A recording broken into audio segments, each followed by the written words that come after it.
Hello, everyone. Dr. Victoria Skirbo here, speaking to you from the Seeds of Transformation Healing Center in Wareham, Massachusetts. I'm sorry, seem to have lost my voice somewhat, so hopefully this isn't too annoying for you, or um, I I don't run out of voice.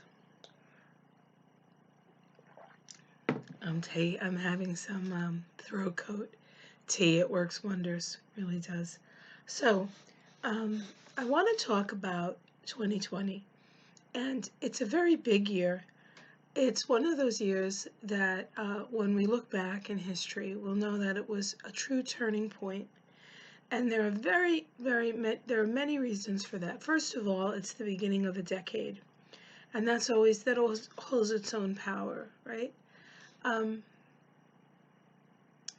Back in 2000, we we started a decade that had the vibration of two.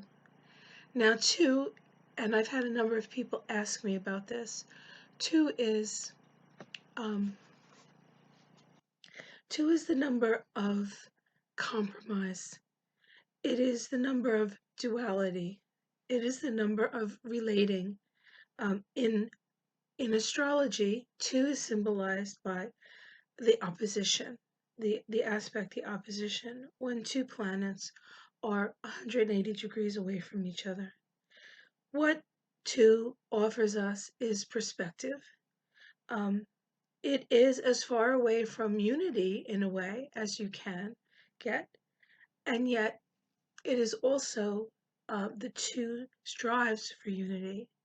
So what may perhaps it feels it doesn't have, that's what it goes for. And so two is often a number of um, relationship and needing to reach out to another.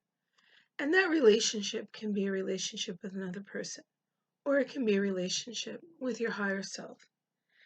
And so from 2000 to 2009, we were in that.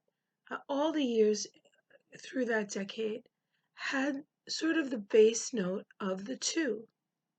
In 2010, we it was shifted into a base number 3 because every year was going to have a 2 for the 2000 and was going to have some teen, right? It was going to be 10, 11, 12, 13, 14, 15, 16, 17, 18, 19.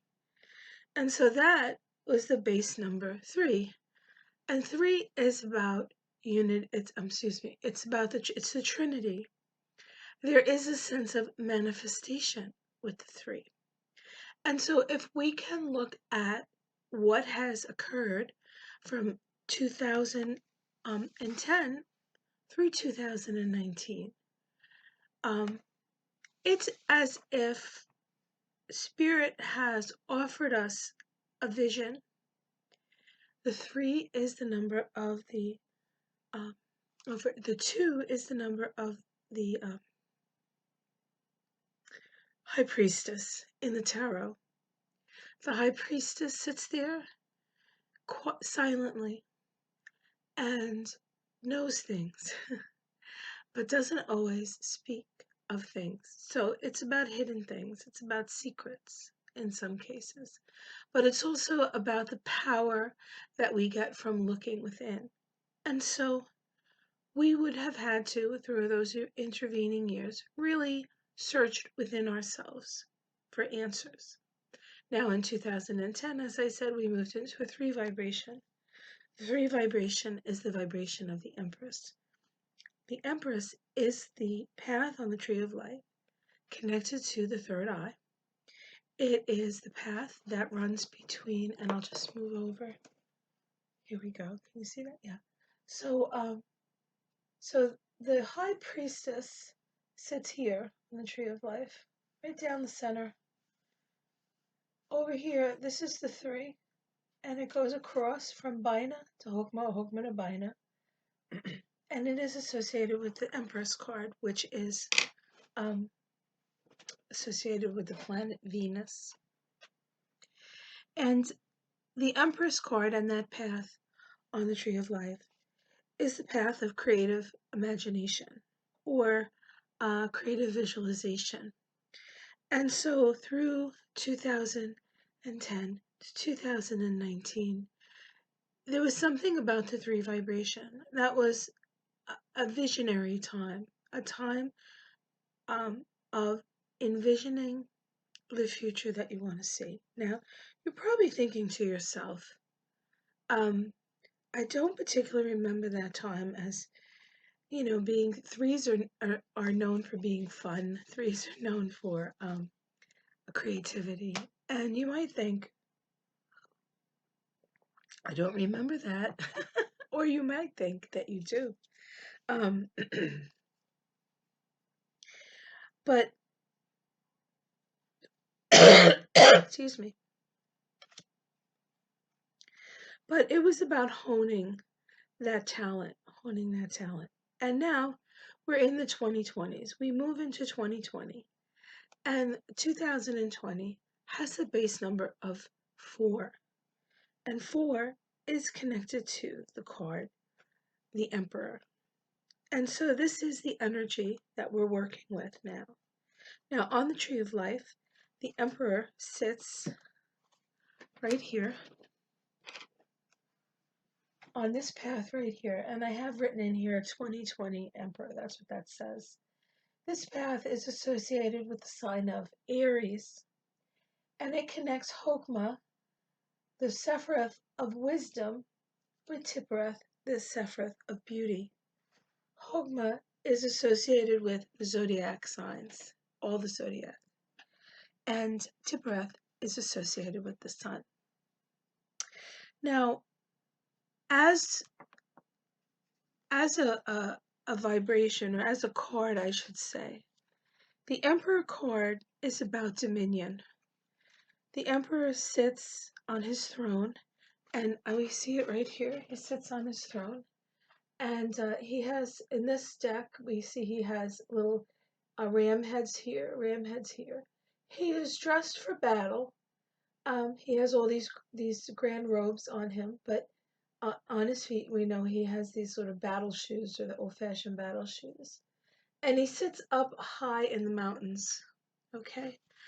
And when you sit in the mountains, and it's almost like like if you've ever been to the Alps or the Rockies, or the really high mountains, when you get up really high, it's just granite. And snow usually, right? There's no trees, so there's a starkness to the 4.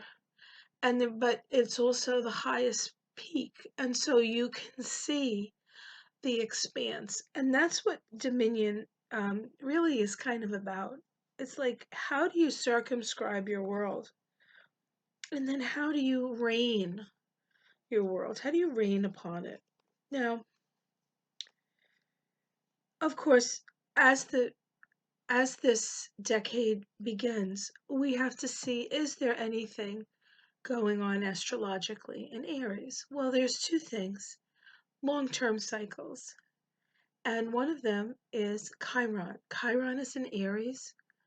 Chiron moved into Aries this year for it went in and out in 2018, I believe, but 2019 it went in, or maybe it was 2019 it went in for the next 8 years. So it's going to be in Aries until I think 2027. And 2027, excuse me,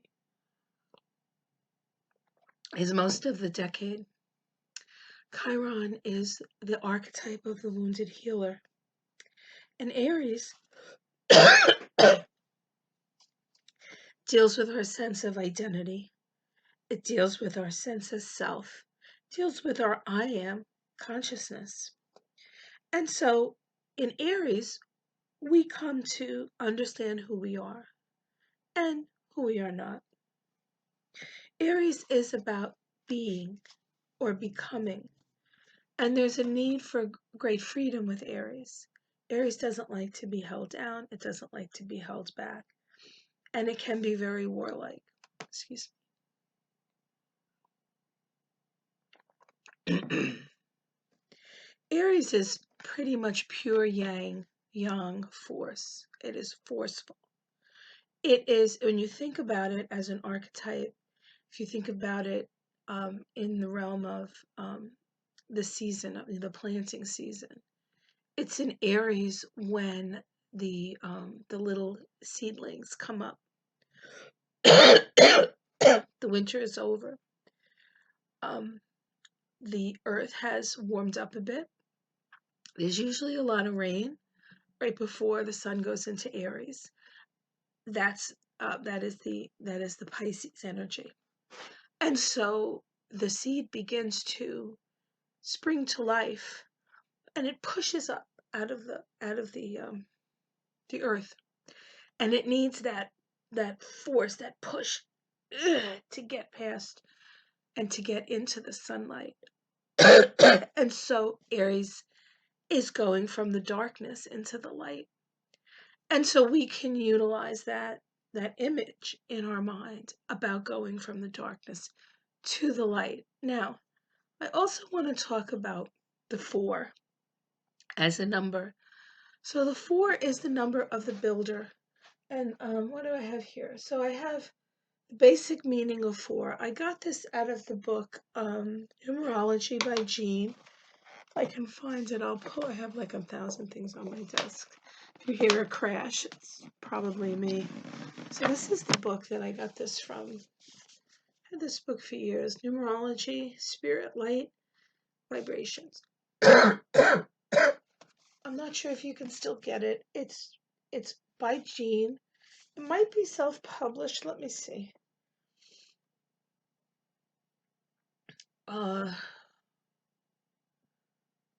It was published in 1987 by Your Center for Truth Press. Post Office Box 4094, Salem, Oregon. So you could probably Google that. It's a fabulous book. So I just wanted to tell you where I got the information from, because I like people to get the credit. So the basic meaning of 4 says 4 represents the form on material plane. It takes the idea and builds the form, makes it concrete and practical. It is the number of the builder. And the key words to 4 are discipline, harmony, dependability, and responsibility. It's very interesting that the number 4, which is about building, is connected to Aries, right? But Aries is the start of the process. It is spirit wanting to become physical, become something on the physical plane, have an experience on the physical plane, interact and manifest on the physical plane. And so in that respect, it kind of makes sense. 4 is also the number of crisis. In astrology, 4 is the number of the square. The square is when 2 planets are 90 degrees away from each other. And so you'll have one planet here and one planet here. And they tend to be at cross purposes with each other. Now you can have 2 types of squares. You can have a 90-degree square, which has the energy of Aries and Cancer. That is a crisis in action. You feel the need to take an action. An example of a crisis in action square that we have lived through is the Pluto-Uranus square. That was exact 7 times from 2012 to 2015. Incidentally, there are 7 chakras, so each one of those squares activated a different chakra, starting with the root. Excuse me. I apologize for my voice. I just thought this is really important information. Hopefully you can hear me.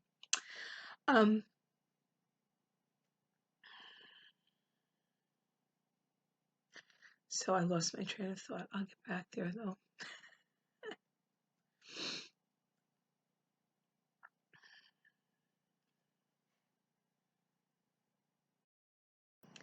So with the crisis in action square, we feel the need to take an action. As I said, the most recent and most powerful first quarter square we've experienced is the Pluto-Uranus square. It's the first quarter square of the initial conjunction that happened in 1965 and 1966. That's when those two planets came together in Virgo, and that was that conjunction shifted the whole decade. If you look before 65, there was sort of one relationship or one type of, at least in the United States, it looked one way. After 65, 66, it was a totally different energy. And that was because of the conjunction of Pluto and Uranus in Virgo. And now, 50 years later, we have the square. It's a crisis in action. And we feel the need to take an action for our very survival. And that has been the energy.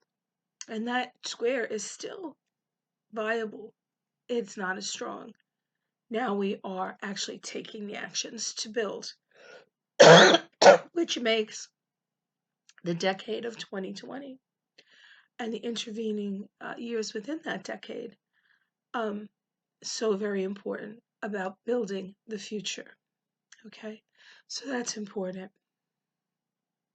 We also have last quarter squares, and that's when we have one planet and it's 270 degrees away in a square. It's still 90 degrees, you'll still make the square, but one planet has moved a whole 270 degrees away from the other planet.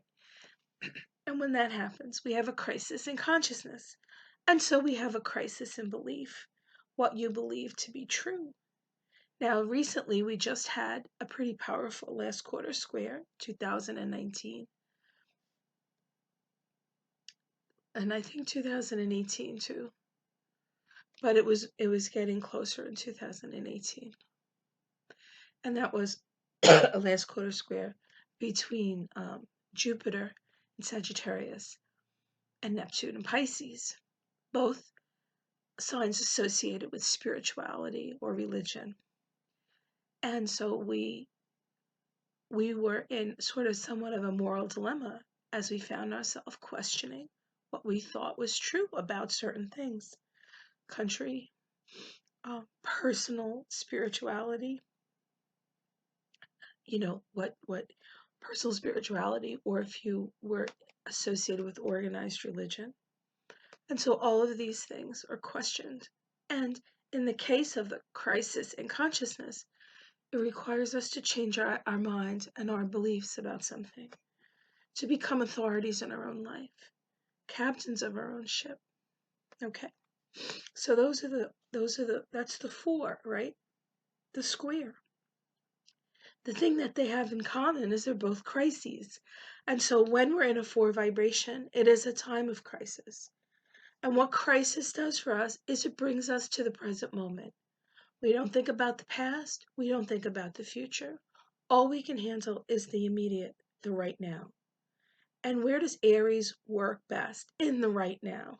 So expect crisis. But with crisis, we have opportunity. And so any entrepreneur will tell you that when things are at their most chaotic is when there's the most opportunity to be had. That's why, like it or not, Donald Trump, in his chaotic and crazy, throwing pipe bombs into every situation that he's in, has actually created a lot of opportunity. And when there's opportunity to be had, the opportunists come out. That can be positive or negative. Okay. I personally got on YouTube because I felt the need that I might have something to share with people to help them through this time. I probably would have never gotten on YouTube, right? And then there are those opportunists who are taking advantage of certain things as people aren't minding the store. A lot of what Trump has done is, look at here, look at here, look at here, not over here. They're doing something not so ethical. So we're learning about that as well in this time. So I want to talk about the four and Aries through the lens of Kabbalah and the path that we find the four and Aries vibration and the Emperor on. And the path is the path here between Hokmah, wisdom, to birth beauty. It is a path that uh, goes over the abyss. What is considered the abyss? We have the abyss here. It separates spirit from soul. Okay. We have Kahokma is the divine masculine, the yang force, impregnating and moving through this path into the heart chakra, the third eye to the heart. And so this is visualizing what you love. You have to do it. That's it. And so this is the energy of the 2020. See it here, feel it here, and do it here. 4 is about building. And so what are you building in your life? Now, the letter associated with 4 is the D. D as in David, or D as in dog, or dog, as we said in Jersey. Anyway, D is 4, and D is considered the doorway. So we have an opportunity. There's a doorway opening. Now, in the Hebrew alphabet, it is associated with Hey, H-E-H, of the Yad Hoveho. Yeah, okay. And that's right here. And Hey means window. And we can, utilizing this energy, get a glimpse into what to create. And so we have all this creative force for us to create with. Now, this morning, when I did my, hold on one second. Excuse me, I gotta find my little box. I'll be right back. So this morning when I did my daily, I told a little story about the empty boxes that we put under our Christmas tree. And so I'm going to repeat a little bit of what I said today with a little bit different box. I have a red box in honor of Eris. So the box is symbolizes the square. Okay, the square in astrology: crisis, opportunity, action, and change. Physical manifested reality, the physical plane, is 4, and we find ourselves creating boxes around us. And so the box is the container, and what we're doing in 2020 is starting the process of containment and building. And what would we be building? Well, we want to build what we want to see in the world. This is about sort of building new. We can no longer go by the rules of the old regimes, because the old regimes have gotten us to this place. And I guess on a certain level, we needed to be at this place in order to be reborn. And so if you do your due diligence and work hard to create the box, you allow spirit to fill it. Okay? And so this year is going to be a lot of work. There's going to be a lot of crisis. There's going to be a lot of opportunity. And what you want to do is you want to see, where is your energy going? Okay? Where is your energy going? The other thing that I think I got distracted and forgot to mention it. The other thing that's in Aries at this time is Eris. Eris was actually discovered in 2003 when Mars was as close as it had been in, like, I think 60,000 years to the planet Earth. 2003. Eris is the sister of Aries, and she's the goddess of discord, chaos. She is also rebellious. She is the divine feminine in her warrior garb, instigating, instigating and using the pride of the elite of the time. In her case, it was the Olympians against them, and the foolishness of men against them, and the greedy, self-serving energy of men against them, to create chaos and disorder. And so she wasn't particularly liked because she turned over many an apple cart in her day.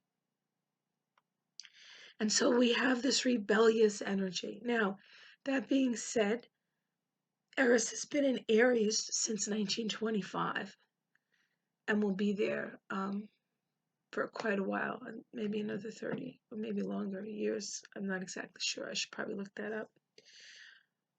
But she is, so she's going to be in Aries. So this is an energy of the feminine rising up as well. And so there's a lot of warriors out there. The other thing about 4, in esoteric science, 4, or the 4th ray, is harmony through conflict.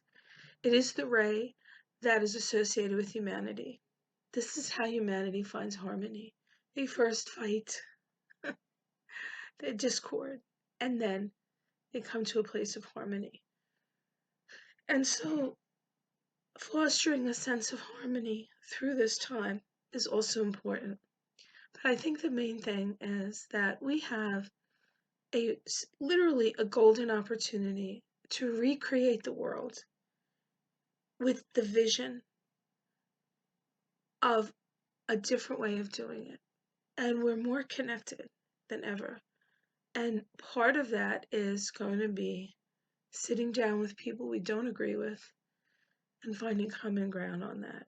Now, will that happen in 2020? Probably not, at least not till the end, perhaps. But this is the process. And so I think I'm going to stop because I really don't have a voice anymore. And again, I apologize for that.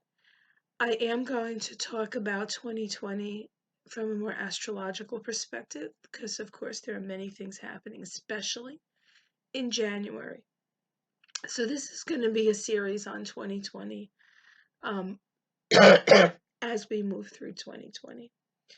And if anything pops up in my head or I get any visions, because I get those, I don't talk about them very often because I don't get them very often. I can't put them in my bank account, so to speak, but when there's a big shift, I usually get some sort of dream, or vision. I'll keep you apprised of that. Okay, guys, well, thanks for listening. Like and subscribe if you would like a reading to see how 2020 is gonna work for you. You can go to my website, theseedsoftransformation.com, purchase a reading. My most popular reading is the Kabbalistic life reading, where I do the Kabbalah and the astrology and the numerology. And there are a number of you who've already done that, so it is a really fun and enlightening experience. It's really what started me on my path of doing this, so usually it's pretty significant. You can donate to my channel. There's below. There's a link below. And I am going to be doing some classes now in 2020. And my tentative start date on those, or when they will, I think when they'll actually start, is going to be the new moon in February, the Aquarius new moon. It happens to sit on my Jupiter, so I thought that would be an auspicious time to start. So, like and subscribe. I'll see you for more of this, and I'll do the thing for the month for January because it's a busy month. Take care. I'll see you soon. Hopefully tomorrow when I get my voice back. I'm very optimistic. Take care.